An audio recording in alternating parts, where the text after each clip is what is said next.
Hey Brigitte, how you doing? My name's Andrew Dow.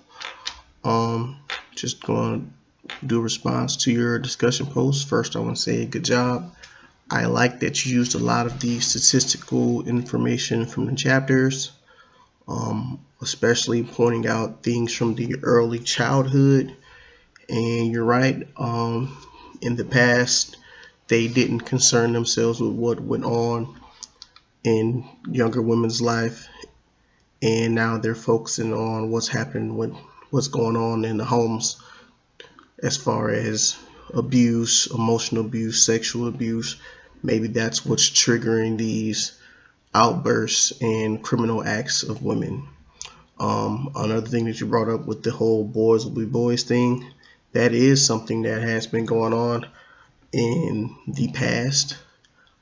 At some point in time, somebody established all of these rules, and women are held to a higher standard. Um, shouldn't be like that, but that's pretty much what's been going on. Men should be held accountable just like women. Both of us make mistakes. As far as the readings that you brought up with the corrections officers not knowing how to deal with the women, most men aren't there emotionally. A lot of women may come off, or they say men aren't emotional as women are. We don't really talk about our issues as much as women talk about them. And as you said, there should be some system put in place for when they get out to keep them from relapsing and going back to the old methods which got them into jail in the first place.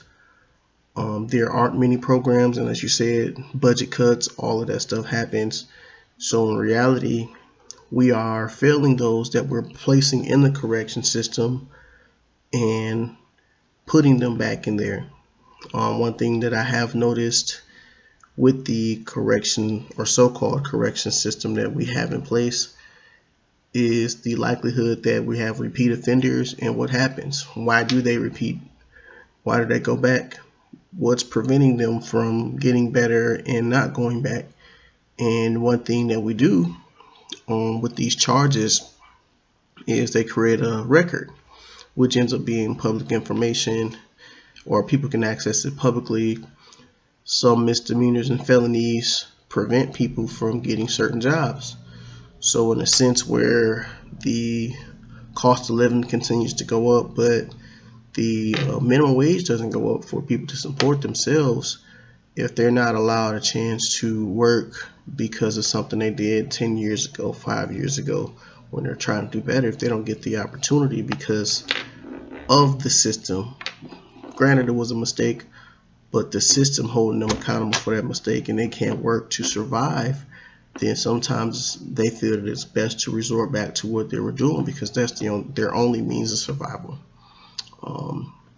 Overall, sorry about all the ums. Great post.